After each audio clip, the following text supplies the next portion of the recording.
مسله نامعلومه مسله کسان موږ پورته کوي، بندیانوي مو، زما پلار راپسې راځي هغه هم بندي کوي. طالبانو د پخواني ملي اردو یو سرتیري سره څه ظلم کړی، حال یې د ورور له خولې واورئ. بسم الله الرحمن الرحیم. زه ډاکټر محمد داود چې تېر 20 کاله مسافر وم، پس له 20 کالو تقریبا 1 کال کېږي واته راستون سوی یم.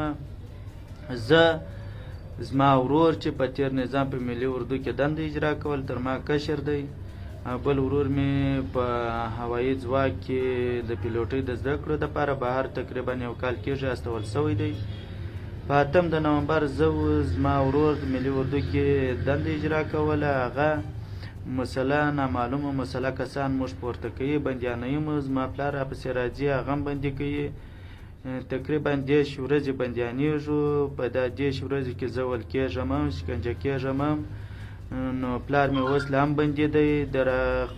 زه د نظامي کمیسیون د مشر او د قمندان امنیه په امر سره زه زما ورور بیا پس له 10 ورځو ازادېږو چې څنګه کور ته راځو. یوه نه بله ورځ اوس لا هم مسله کسان موږ د کور مخ ته راځي، موږ دروازه ټکوي، زما پلار بندي دی، موږ سره محکمه نه ده سوې، بدون محکمې موږ سره دا چلند کېږي. زه د اسلامي امارت د مشرانو څخه غوښتنه کوم چې موږ سره دې محکمه وسي، که موږ یو جرم کړی یو غلطي مو کړې موږ ته دې محکمه سزا راکړي، موږ ته دې محکمه هغه دغه وټاکي، بدون د محکمې دې موږ ته سزا نه راکول کېږي، موږ دې نه بندیانېږو. ما د اسلامي امارت د مشرانو څخه یو ځل بیا غوښتنه ده چې موږ سره دې محکمه وسي، چې محکمې هره پرېکړه وکړه هغه زموږ په سر سترګو قبول ده.